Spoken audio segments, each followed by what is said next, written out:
Aleluia. Graça e paz, irmãos. Amém.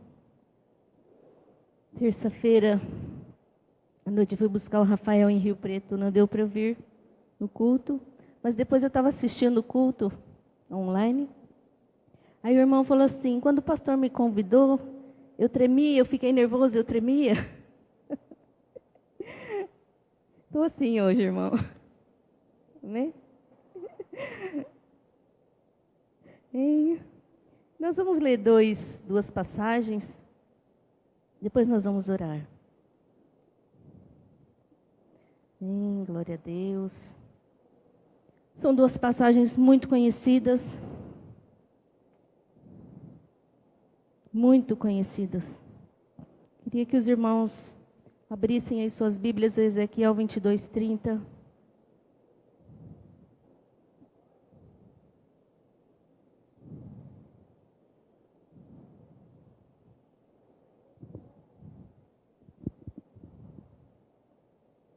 Amém? Diz assim a palavra do Senhor. Busquei entre eles um ser humano que ajudasse a erguer uma muralha em torno da cidade. Alguém que cooperasse comigo para evitar que o muro todo ruísse e que se prontificasse a ficar na brecha diante de mim e em favor desta terra, para que eu não a viesse a destruí-la. Contudo, não encontrei uma só pessoa. Efésios 6.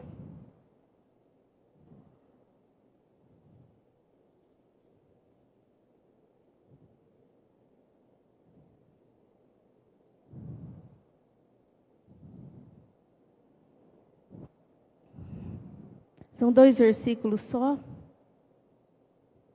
Amém?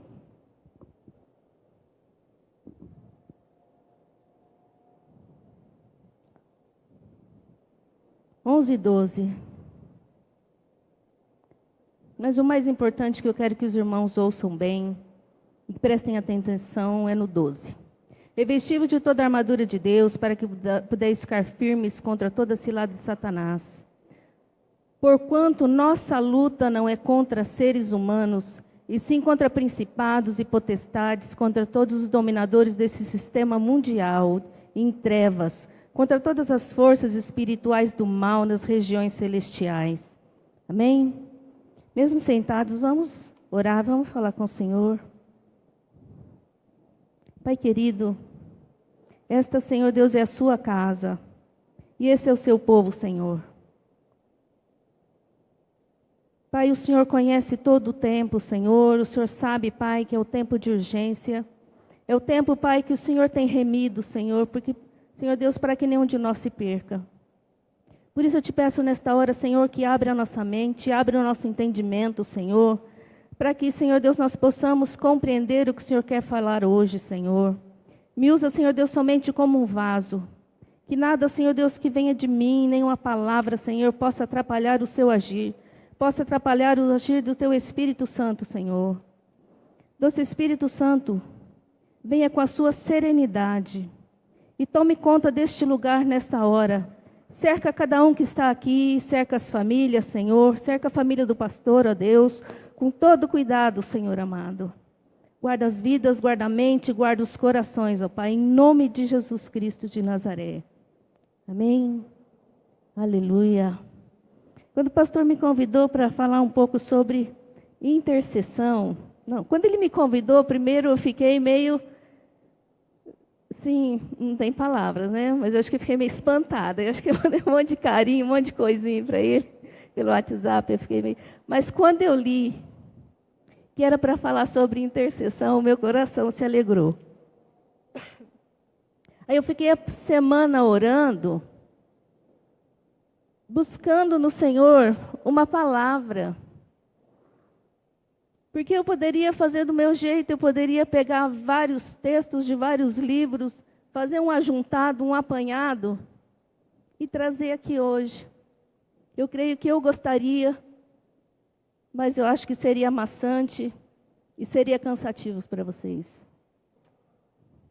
Aí o Senhor me trouxe ao coração 2 histórias, uma até estava procurando Não conseguia lembrar, eu sabia o que eu queria, mas eu não conseguia lembrar o que era. E falando lá em casa, aí meu filho falou, mãe, aquela história que você vive sempre falando. Eu falei, era o que estava faltando. Vou trazer 2 histórias. Vocês prestem atenção ao que o Senhor quer falar, o que Ele tem buscado e o que Ele vai encontrar. Amém? Números 16, 41 a 50.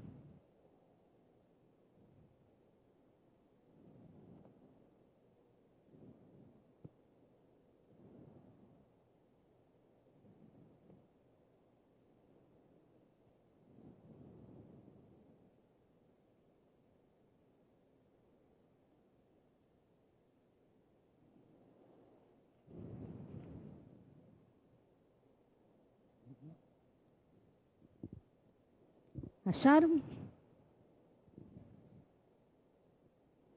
Contudo, no dia seguinte, todo o povo de Israel começou a reclamar contra Moisés e Arão, murmurando: Fizestes perecer o povo do Senhor.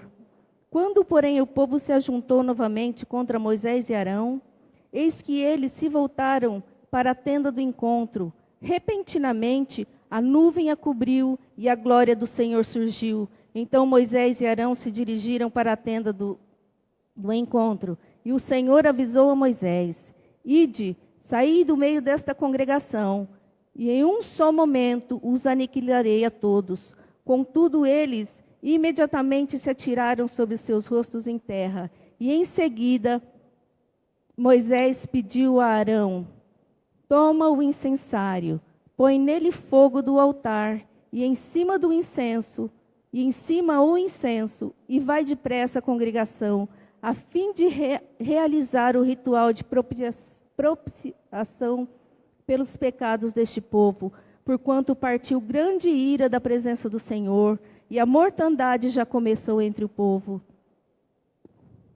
Então Arão procedeu exatamente como Moisés lhe pedira e correu para o meio da assembleia. A epidemia de fato já havia iniciado seu trabalho entre o povo. Contudo, Arão ofereceu um incenso, realizou o sacrifício de expiação pelos pecados do povo. Então Arão colocou-se entre os mortos e os vivos, e a praga cessou. Foram 14.700 pessoas que morreram atingidas por aquela praga, sem contar os que haviam morrido por causa da revolta de Corá. Porquanto acabou a epidemia, Arão retornou para a entrada da tenda do encontro, onde Moisés o aguardava. Amém? Essa história, ela começa no versículo 1 do capítulo 16. É uma história de uma rebelião. E nós precisamos entender que toda rebelião, ela é contra Deus. E toda rebelião, Satanás utiliza de fraquezas humanas. Geralmente é orgulho, geralmente é falta de conhecimento, falta de fé em Deus, falta de conhecimento de Deus, arrogância, soberba. Geralmente são essas fraquezas humanas que Satanás se utiliza para levantar rebelião dentro da casa do Senhor. Isso estava acontecendo no meio da congregação do povo de Israel.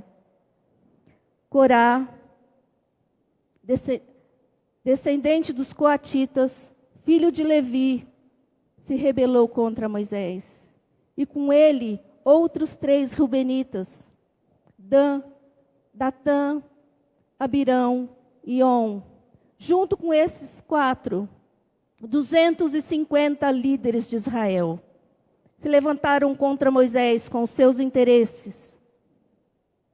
A grande acusação que eles tinham contra Moisés, de que Moisés estava exorbitando no seu poder, na sua autoridade, de ter assumido a liderança de todas as tribos de Israel. Mas o que eles tinham esquecido, que a autoridade de Moisés foi concedida por Deus.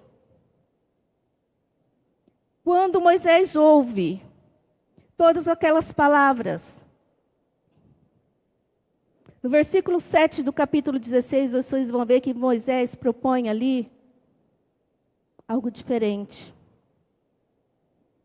Ele fala assim: amanhã, vocês peguem os seus incensários, tragam na presença do Senhor, que Ele vai escolher quem vai estar na presença do Senhor. E no outro dia, eles chegam, se reúnem, e Moisés fala o seguinte. Moisés fala com Deus o seguinte: Senhor, faça algo novo. Faça algo novo para que esse povo possa entender que é o Senhor quem escolhe, que é o Senhor quem busca, que é o Senhor quem levanta. E colocou para o Senhor o seguinte: se o Senhor escolher aquele que vai, Senhor Deus, liderar o povo, esse ele vai viver. E aquele que o Senhor não escolher, aquele que o Senhor reprovar, que o Senhor faça algo novo, que ele morra de uma forma totalmente inusitada, Senhor. Crie algo novo para que essa congregação possa ver que é o Senhor quem faz. Que não haja coincidência, mas que seja algo novo. Eles chegaram na presença de Moisés e Arão, na entrada da tenda do encontro. Ali puseram fogo nos seus incensários para oferecer ali incenso ao Senhor.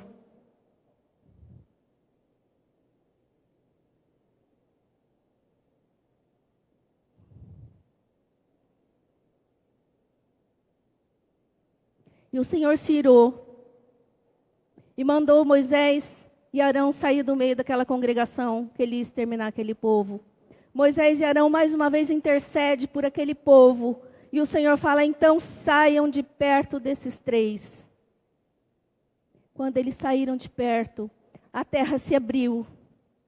E eles caíram vivos dentro da terra e a terra se fechou.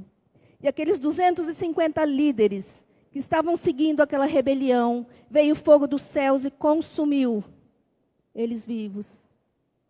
E o povo ficou apavorado e voltou para suas tendas pedindo misericórdia. Aí chega onde nós lemos agora.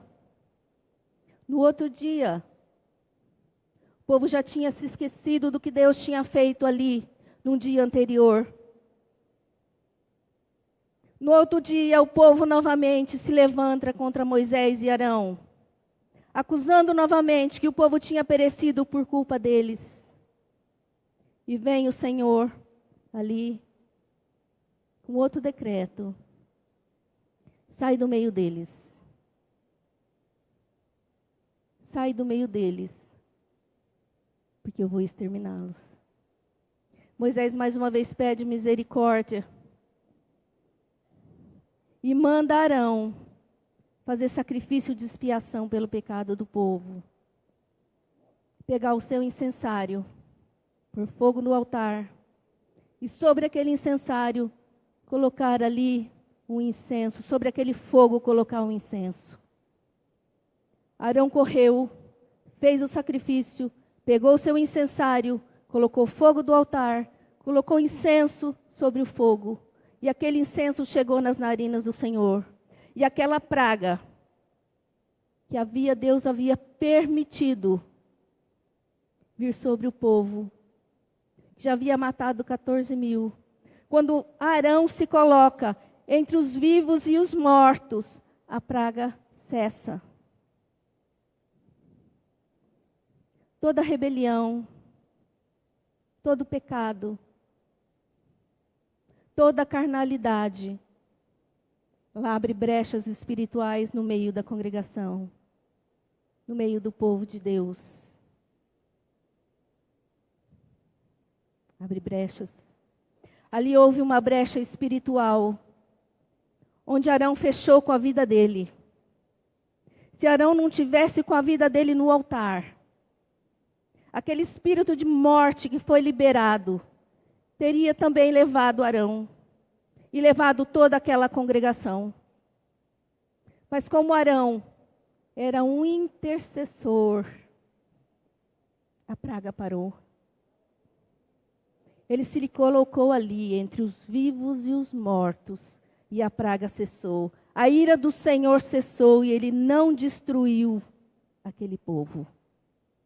Amém? O Senhor buscou, encontrou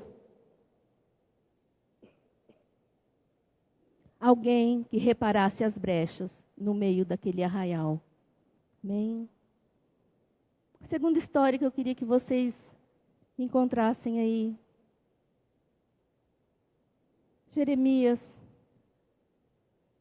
Estou contando rápido, irmãos, por causa do tempo, mas vocês vão entender aonde o Senhor quer chegar. Ao que o Senhor tem buscado. Amém?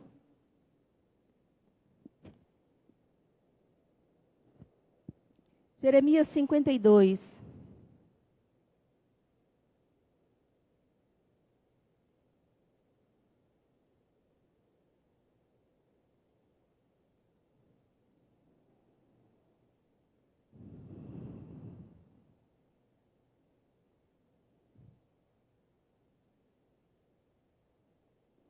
Essa passagem bíblica também está em 2 Reis, capítulo 25. Essa passagem também conta a história de uma rebelião, de um rei, que também as causas principais dessa rebelião também é a carnalidade, é o orgulho, é a soberba, é a falta do conhecimento de Deus, a falta de fé em Deus. Amém? Era Zedequias da idade de 21 anos, quando começou a reinar, e reinou 11 anos em Jerusalém, e o nome de sua mãe era Hamutal, filha de Jeremias, de Líbna.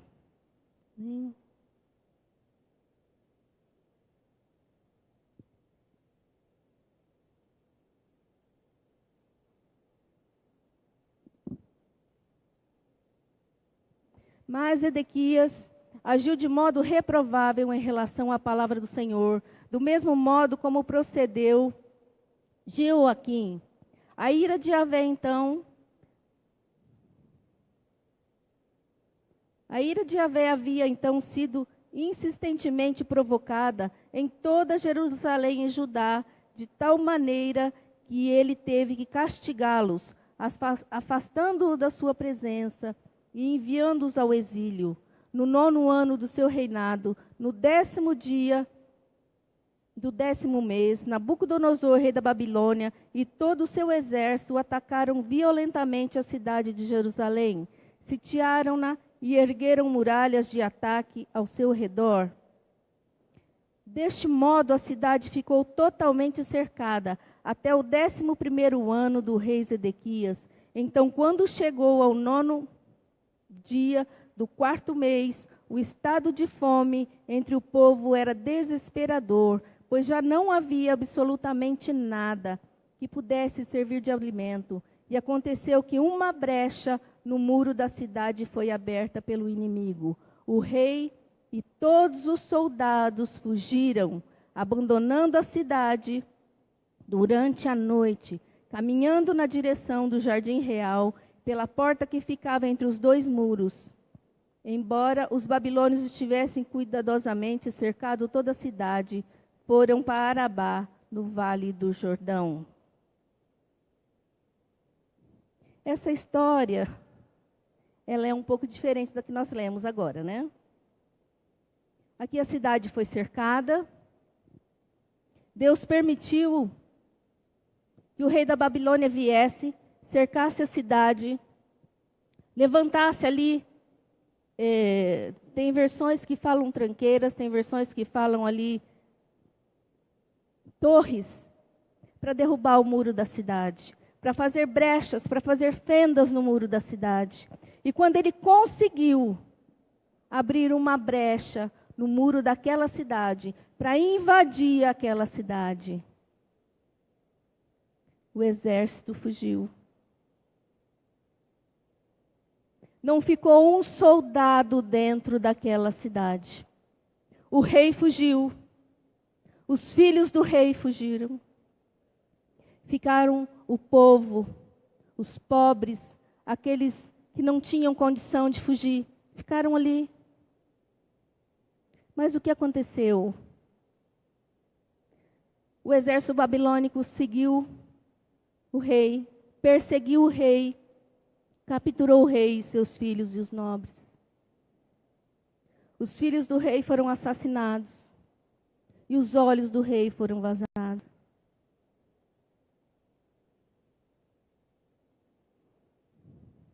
Deus permitiu que, além de um espírito de morte, um espírito de cegueira tomasse conta daquele lugar. O espírito de cegueira tomasse conta. A cegueira, ela leva à morte. A cegueira, ela leva à incredulidade. A cegueira, ela leva a todo tipo de sentimento e emoção que serve de arma nas mãos de Satanás. Porque aquele que não consegue enxergar a Deus, não consegue enxergar aquilo que ele tem buscado, ele pode se tornar uma arma nas mãos de Satanás, dentro de uma congregação, dentro de uma cidade, dentro de um país. Aquele que não conhece a sua posição diante de Deus, aquele que não permanece firme diante da posição que o Senhor chamou, ele pode se tornar uma arma na mão de Satanás, porque ele está cego. E junto com ele pode vir um espírito de morte de esfriamento, um espírito de morte espiritual, emocional. Quantos pastores levantam filhos na fé? Tem o trabalho e o cuidado de levantar filhos na fé. E esses filhos morrem. Como o povo de Deus tem estado cego, tem estado frio. Meu irmão, não é uma acusação, é que vocês vão entender no fim o que o Senhor vai falar para a igreja, o que o Senhor tem clamado para a igreja. Amém? Porque quando a gente fala de frieza no meio da igreja, a gente fala da igreja do Senhor Jesus, a igreja invisível. É aquela que ele vem buscar, que ele está às portas vindo buscar. É aquela que tem que fazer diferença, é aquela que tem que fechar as brechas nesse país. Ela tem que fechar as brechas na cidade. Só que o exército aquele tinha fugido. O Senhor não encontrou um soldado para se posicionar na brecha daquele muro, para impedir que aquele exército tomasse conta daquela cidade. Se vocês forem ler mais um pouquinho, aqueles comandantes daquele exército, eles foram se sentar na porta da cidade, na porta do meio, para governar. Quem escuta um pouquinho de batalha espiritual, quem escuta um pouquinho de intercessão, ele sabe que o espírito que reina na porta da igreja é aquele que domina a igreja. Se o Espírito do Senhor, ele domina a igreja, a porta da igreja, ele domina toda a igreja. Agora, se na porta da igreja tem gente ali, ocupado em fazer fofoca, ocupado em falar mal do irmão, ocupado em falar mal de alguma coisa, pensando ali em fermentar, em contaminar, é esse espírito que vai agir dentro da igreja. E aqueles comandantes se sentaram na porta da cidade para julgar a cidade. Eles se sentaram ali para governar a cidade. E mais para frente, se vocês continuarem lendo, você vai ver que os nobres foram levados para a Babilônia. E a terra ficou ali devastada, porque eles puseram fogo na cidade, eles puseram fogo no templo. E ficou só os velhos, os pobres, aqueles que não tinham condição nenhuma. Nenhuma.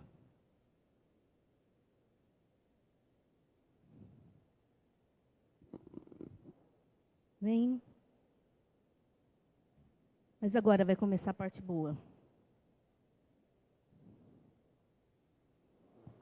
1 Timóteo 2:1. Paulo fala o seguinte: antes de tudo, recomendo que se façam súplicas, orações, intercessões, ações de graça em favor de todas as pessoas. Aqui Paulo fala 4 tipos de orações. Súplicas. É um pedido humilde, quase desesperado, que geralmente a gente faz de joelho, com a cara no pó. Senhor, tem misericórdia, Senhor, tem misericórdia, Senhor, tem misericórdia. Oração a gente fala com Deus, com liberdade. Paizinho querido, olha para a vida do fulano, tem misericórdia dele, papai, entra na casa dele, Senhor. Olha para a vida dele, olha para a família. Oração. E intercessão. Intercessão é uma oração combativa.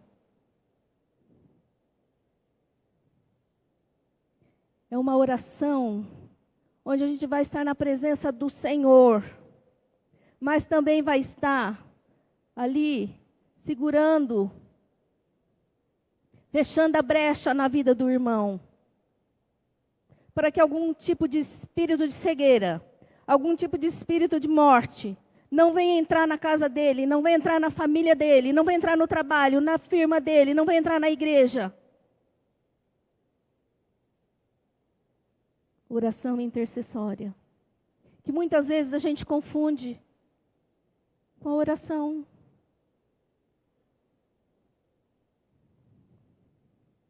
É esses que o Senhor tem buscado, guerreiros de última hora,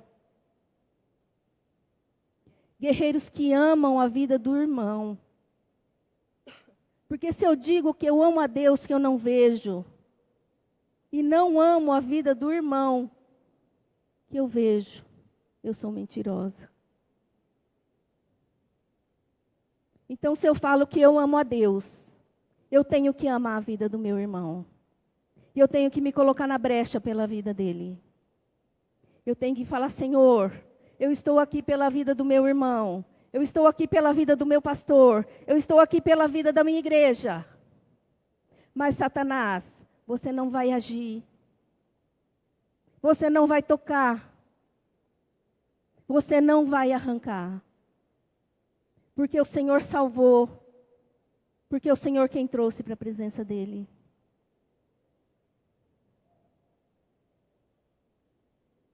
Essa é a oração intercessória. Oração de valentes. Amém?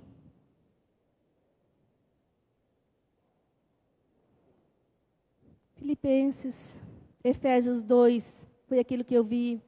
Porque o Senhor busca valentes, porque a nossa luta não é contra carne e sangue, mas contra principados e potestades, contra os dominadores desse mundo tenebroso, contra as hostes espirituais da maldade nas regiões celestes. Porque a nossa luta é contra um exército bem armado, é com um exército bem ajustado,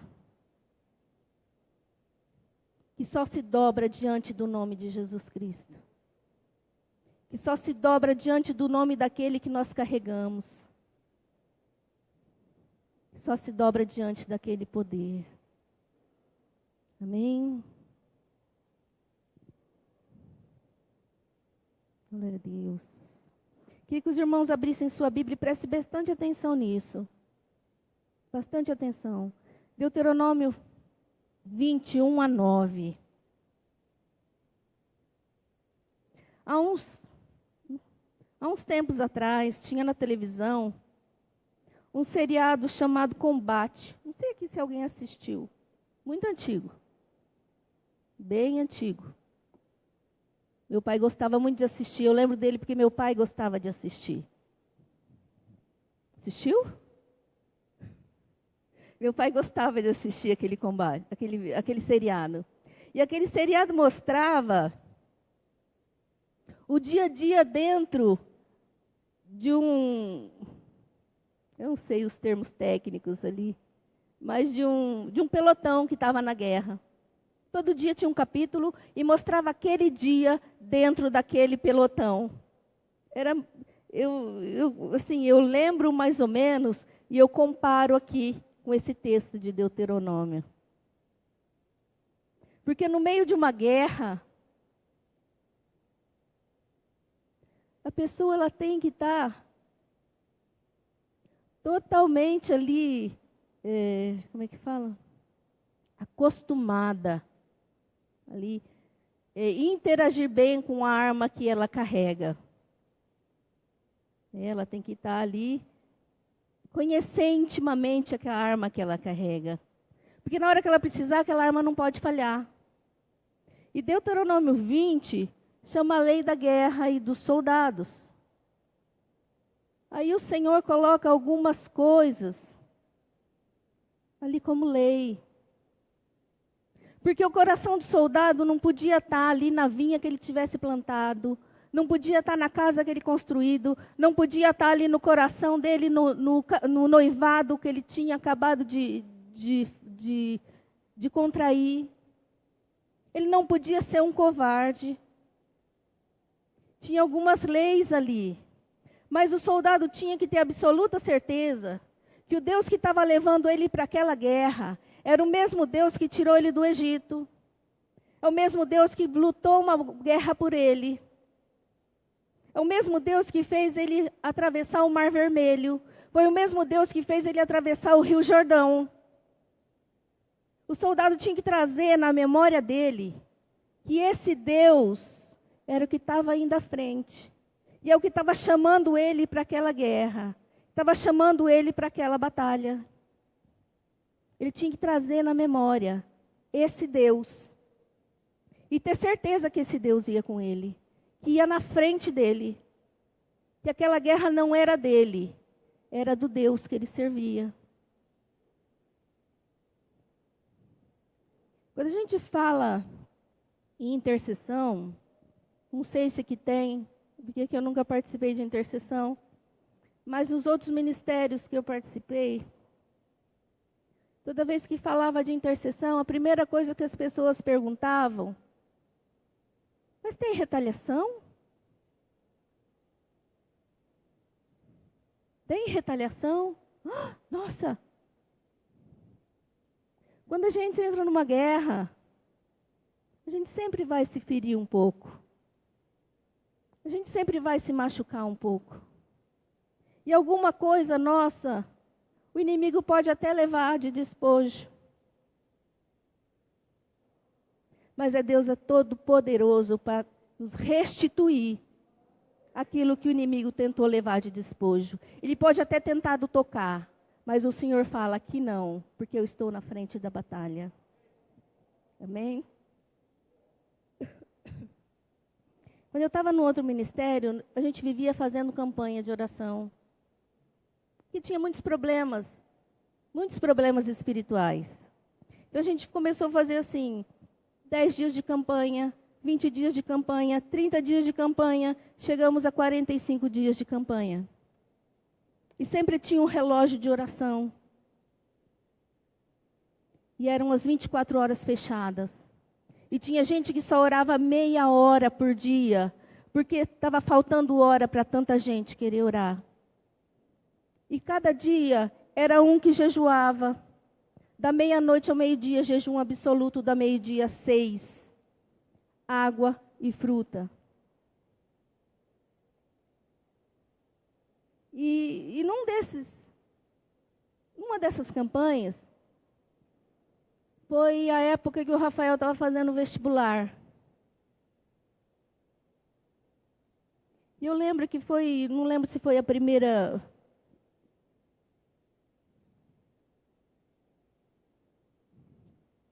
Eu lembro que era da USP, não sei se foi a primeira chamada, a segunda chamada, eu não lembro o que foi. Eu sei que chegou meia-noite, nós estávamos em campanha, e como tinha muito novo convertido querendo entrar nas campanhas, entrar no jejum, ou entrar na oração, o que a gente fazia? Nós pegávamos os ministérios, a gente pegava o Ministério de Obreiros, o Diaconal, nós pegávamos o Ministério de Louvor, o Ministério de Intercessão, para estar cobrindo aqueles novos convertidos que estavam ali em oração, em jejum. E chegou meia-noite daquele dia, e o Rafael, no domingo, ia começar a prestar o vestibular. Não lembro se era a primeira fase, se era a segunda fase, eu não lembro mais. Ele começou com uma febre muito alta. Muito alta, muito alta, muito alta. E era febre, febre, febre. E dali um pouco ele começou com vômito. E nada cortava a febre, nada cortava o vômito. Aí deu 1h da manhã, peguei ele e levei para o hospital Unimed. Aí nós ficamos lá. Aí veio a doutora, eu não lembro mais nem o nome dela. Nós conversamos com ela que ele tinha que estar no outro dia, naquele mesmo dia em Rio Preto, que ele tinha um vestibular. Aí ela pegou ele e colocou num daqueles quartinhos. E ele não internou ele. Ele ficou ali tomando medicamento. Começou a tomar soro com remédio para vômito, com antitérmico e nada baixava aquela febre. E passamos ali a madrugada. Aí deu 8h da manhã, a médica retornou e falou assim para a gente: vou fazer uma injeção nele, vou fazer um medicamento que vai segurar um pouco a febre e vai segurar um pouco o vômito. Mas quem passou a madrugada com febre, com vômito, não tinha condição nenhuma de prestar um vestibular de 3, 4 horas. Aí ela fez uma injeção de Dramin nele, junto com um antitérmico. Fomos para casa, ele tomou um banho, ele pegou o material dele, entramos no carro e fomos para Rio Preto. Ele prestou vestibular. Quando ele saiu, ele falou: mãe, não sei, eu acho que não deu. Falei: filho, fique em paz. O Senhor nos fez chegar até aqui. E Ele vai fazer a parte dele, porque a gente tem feito a nossa.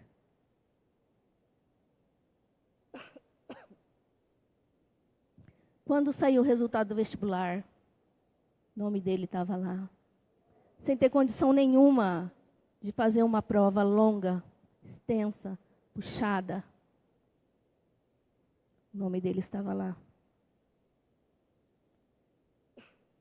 O inimigo tentou roubar, tentou impedir, retalhou a nossa vida, mas o Senhor estava na frente.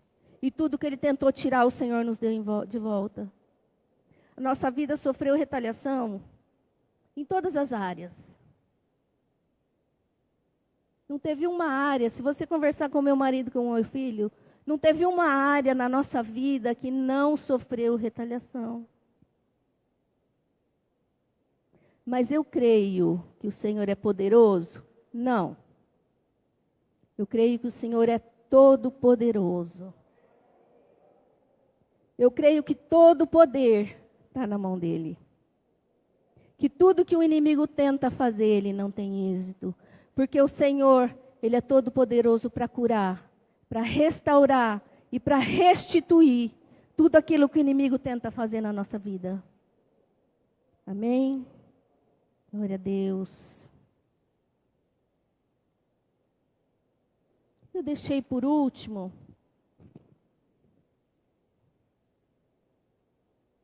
se eu fosse contar todas as nossas experiências, todas as vezes que o inimigo tentou tocar na nossa vida, roubar alguma coisa, mas o Senhor trouxe de volta. Amém? Deixei por último o primeiro versículo que nós lemos em Ezequiel 22:30. Que diz assim: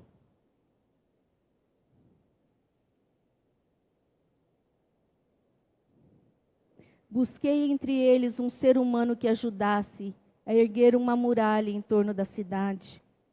Alguém que cooperasse comigo para evitar que o muro todo ruísse. Que se prontificasse a ficar na brecha diante de mim e em favor desta terra, para que eu não viesse a destruí-la.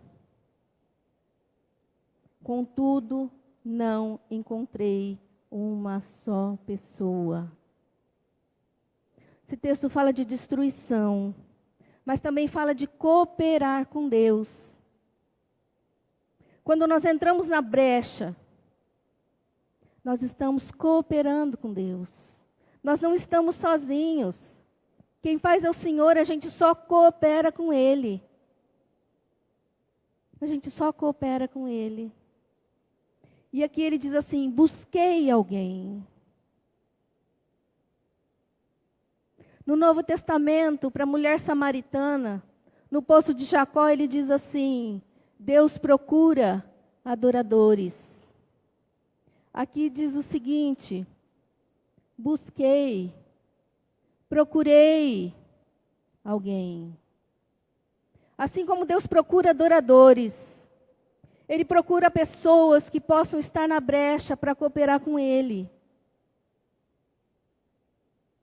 E eu creio que Ele vai encontrar pessoas aqui nessa noite para cooperar com Ele, para fechar as brechas, para que Ele não venha destruir a terra. Porque Ele fala de destruição. E quando não existe reparadores de brechas, o Senhor permite que a destruição venha, porque tem rebelião sobre a terra. Mas quando nós dizemos que amamos a Deus, nós temos que amar o nosso irmão. Mesmo que ele não seja salvo ainda, mesmo que ele esteja lá fora ainda, mesmo que o Brasil ainda não confesse o Senhor, mesmo que Votuporanga não confesse o Senhor, nós temos que amar e cooperar com o Senhor para que Ele venha nos encontrar como reparadores de brechas, para que possamos cooperar com Ele. Amém? Glória a Deus. Glória a Deus. Amém. Vamos orar, irmãos. Eu creio que o Senhor pode encontrar nessa congregação muitos reparadores de brechas, que não têm medo de ficar ali clamando ao Senhor por uma vida, mas também falando a Satanás: você não passa porque o nome de Jesus não te permite passar. Você não toca porque o nome de Jesus não permite que você toque. Porque não sou eu, porque é esse nome que está sobre a minha vida, porque é o sangue dele que está sobre a minha vida, que não permite que você toque. Amém? Glória a Deus. Vamos orar, irmãos.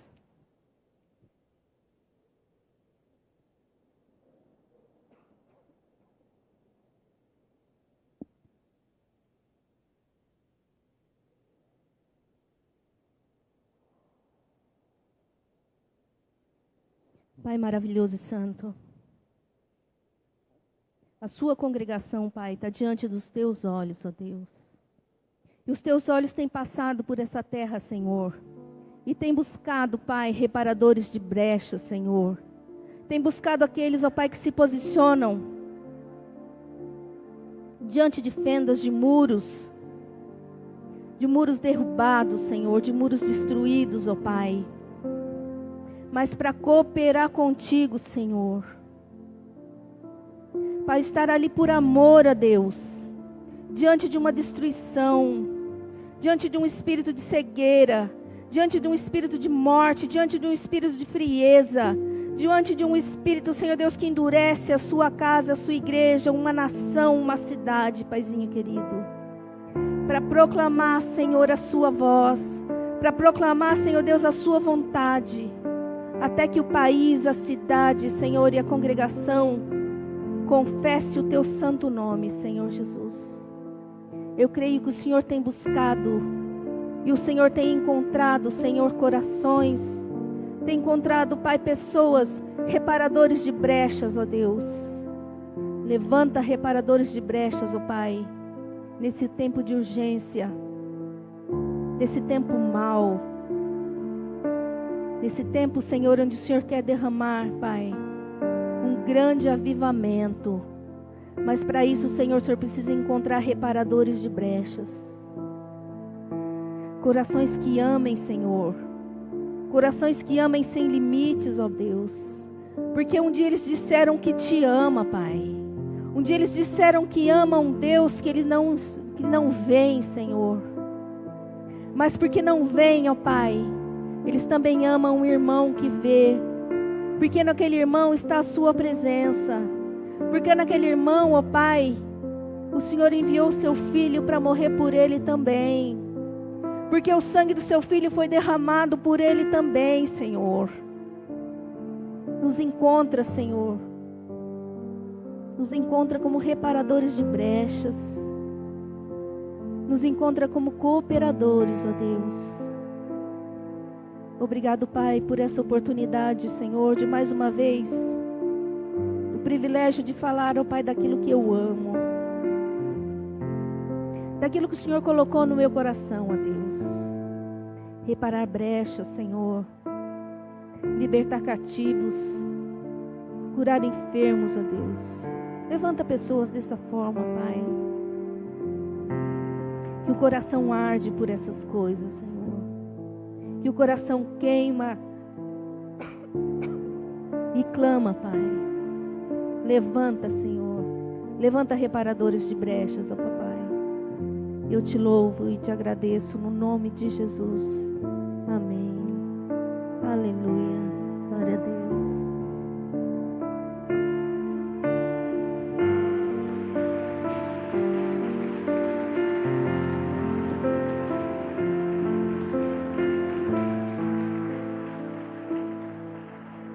Glória a Deus. Aleluia. Eclesiastes 3:8, por favor, para a gente orar. Já estamos encerrando. Amados, não tem opção para mim. Não tem opção para você. Quando a Bíblia diz que a nossa luta não é contra as pessoas, mas ela diz que é contra os principados e potestades. Você querendo ou não lutar, eles vão lutar contra você. A nossa luta não é contra o irmão, mas a nossa luta é contra os principados e potestades. Mas eu tenho uma boa notícia para você. Olha o que está escrito ali, ó. Diga para o seu irmão assim: existe tempo de guerra e existe tempo de paz. Mas o que vem antes? Você quer ter paz? Seja um guerreiro. Você quer ter paz na sua casa? Seja guerreiro. Você quer ter paz na sua empresa? Seja guerreiro. Tempo de guerra e tempo de paz. Enquanto você guerreia, o príncipe da paz, ele entra a teu favor. Ele compra a tua luta. Ele fala: eu achei o que eu estava procurando, um guerreiro. Então ele envia a paz sobre você. Ele envia a paz sobre a sua casa. Fala para o seu irmão: tem tempo de guerra, mas tem tempo de paz. Então, querido, vamos nos levantar como essa igreja que não foge da batalha. Esses soldados que realmente, quando o Senhor fala: eu estou buscando, e você possa, assim como eu, dizer: eis-me aqui, Senhor, conta comigo. Eu vou guerrear em prol dessa nação, eu vou guerrear em prol da tua igreja, eu vou guerrear pelas famílias, eu vou guerrear para que o teu reino seja implantado nessa terra. Conta comigo, Senhor, eis-me aqui, Senhor. Queridos, nós estamos levantando o ministério de intercessão. Pastor, eu quero entender mais sobre isso. A gente vai ministrar sobre isso, sabe? É um ministério que dentro desses propósitos de oração, você vai ver aí que está escrito aí que a gente está pedindo para você orar, para Deus levantar um ministério de intercessão. Não é apenas oração, não. É entender o que é batalha espiritual e se colocar na brecha. Se isso arde no seu coração, sabe? Venha falar comigo. Nós vamos então estar ministrando para levantarmos um ministério de intercessão. Amém, querido? Que você tenha uma semana abençoada, que o Senhor esteja à sua frente, te dando estratégia, sabedoria, que Ele possa de fato te capacitar para que você possa, em tudo que for fazer nessa semana, ser bem sucedido e o nome dEle ser glorificado. Você recebe essa palavra? Vamos a Deus pela vida da Mônica, que Deus continue usando ela mais e mais. É o que pedimos a Deus nesse momento em nome de Jesus. Pai, que o Senhor nos despeça, mas que isso continue falando aos nossos corações, não apenas, Pai, nessa noite, não apenas nesse momento de culto, mas que nós possamos de fato entender que é o Senhor quem está nos comissionando a isso. não é, ó Pai querido, uma direção pastoral, é uma direção, ó Pai, celestial. O Senhor apenas usa pastores, usa, Pai, os teus servos e servas para trazerem esses assuntos à tona, porque o Senhor tem pressa, urgência de implantar o teu reino. O Senhor está às portas e quer de fato fazer, ó Pai querido, aquilo que o Senhor prometeu fazer, mostrar a diferença entre aqueles que servem a Deus e aqueles que não servem. Nós queremos servir, Pai. Nós queremos nos levantar como um exército, Senhor, que não foge da batalha, que não retrocede, mas que crê que nós iremos lutar, as portas vão se abrir. Ó Pai, a tua palavra diz: sujeitai-vos a Deus, resisti ao diabo e ele fugirá de vós. Pai, nós iremos sim, Senhor, ó Pai, resistir ao diabo, mas antes nós vamos a cada dia nos sujeitar ao Senhor. Nos ajuda, nos dê, ó Pai, uma semana de graça, de sabedoria. Abençoa o teu povo, Pai. É o que eu te peço nessa noite, no nome de Jesus. Cura o enfermo, Senhor. Liberta o cativo. Abra portas de emprego, Senhor. Sê com essa família, sê, Senhor, ó Pai, com esse teu filho, com essa tua filha. Ó Pai, vai à frente mesmo e dê a eles, ó Pai, uma semana de boas notícias. Que o grande amor de Deus, o nosso Pai, a graça maravilhosa do nosso Senhor e Salvador Jesus Cristo, a comunhão e a consolação do Espírito Santo de Deus, seja sobre todos vós, hoje e sempre, em nome de Jesus. Querido, cumprimenta o seu irmão aí, libere uma palavra de ânimo, uma palavra de esperança, uma palavra aí que você possa estar, de fato, sendo instrumento, sendo boca de Deus na vida dele. Faz isso agora e vá em paz, em nome de Jesus. Amém.